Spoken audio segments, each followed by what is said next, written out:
Terima kasih untuk Anda yang masih bersama kami.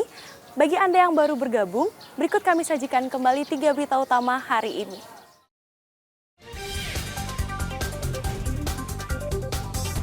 Warga di permukiman Jalan Pengiasan Tukat Balian Denpasar Selatan dihebohkan dengan penemuan bayi di semak-semak.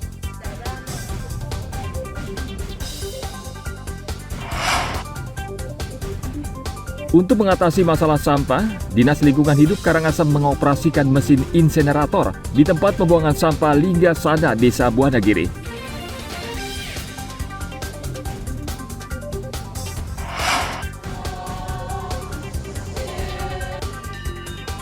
Ratusan anak di Denpasar berlomba melantunkan Puja Trisanya dan Kramaning Sembah.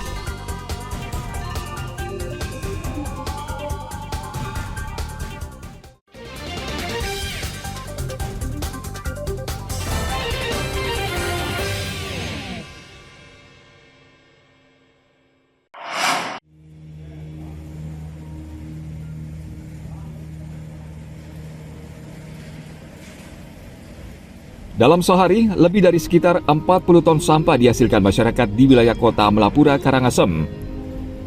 Sementara tempat pembuangan akhir TPA Butus saat ini sudah tidak bisa lagi menampung sampah.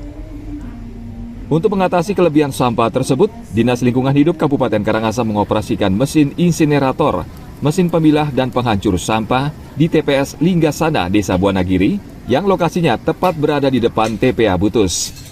Mesin insinerator ini efektif bisa mengolah 10 ton sampah per hari, artinya bisa mengurangi sekitar 35% sampah harian kota Amlapura, utamanya sampah residu. Sementara abu hasil pembakaran sampah dari insinerator ini bisa dipergunakan sebagai material tanah uruk. Kalau mereka dioperasikan 24 jam itu bisa menghabiskan sampah 10-15 ton. Produksi sampah di Karangasem kan hampir 40-50 ton per hari. Berarti berapa persennya yang bisa diolah Pak? Berarti? Itu hitung aja berarti berapa persennya? 30-40% berarti Pak ya? Ya paling tidak bisa mengurangi terbuangnya sampah ke TPA. Kan bisa menambah usianya TPA. Dalam proses pemilahan sampah, sejumlah pegawai di TPS Linggasana ini bekerja aktif memisahkan sampah organik dan non-organik, di mana sampah organik dihancurkan menggunakan mesin penghancur untuk kemudian diolah menjadi pupuk organik. Tim Liputan melaporkan dari Kabupaten Karangasem.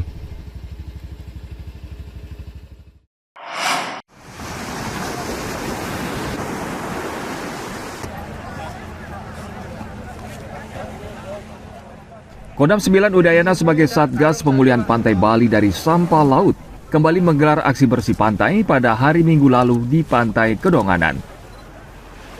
Pangdam 9 Udayana Maijen TNI Muhammad Zamroni memimpin ratusan prajurit membersihkan kawasan pantai dari sampah yang mengotorinya. Kegiatan ini adalah bagian dari peringatan Hari Peduli Sampah Nasional dengan tema Kolaborasi untuk Indonesia Bersih. Pangdam menegaskan aksi bersih pantai ini bukan hanya sekedar seremoni, tetapi harus menjadi kebiasaan dalam kehidupan sehari-hari. Ia mengajak pelaku usaha dan komunitas lingkungan untuk berperan aktif menjaga kebersihan pantai dan lingkungan sekitar. Pantai yang menjadi kebanggaan kita semua. Pantai yang memberi kehidupan kepada kita semua. Kemarin, minggu yang lalu, bulan yang lalu, kami TNI telah turun di tempat ini bersama kawan-kawan yang lain. Hari ini kembali kita melakukan kegiatan bersih sampah di Pantai Kedonganan dalam rangka Hari Sampah Peduli Sampah Nasional. Bukan hanya hari ini, besok, lusa, dan seterusnya kita harus sudah memulai gerakan untuk peduli sampah di rumah kita, di lingkungan kita. Ajak kawan-kawan kita untuk mengolah sampah, untuk tidak buang sampah sembarangan. Balik ini menghadapi masalah sampah yang serius, terutama di pesisir selatan yang kerap kotor dengan tumpukan sampah setiap akhir tahun. Kondisi diperparah hujan deras yang membawa sampah dari berbagai daerah ke pantai-pantai wisata seperti Kuta, Kedonganan, Jimbaran, Seminyak, hingga Canggu. Tim Liputan melaporkan dari Kabupaten Badung.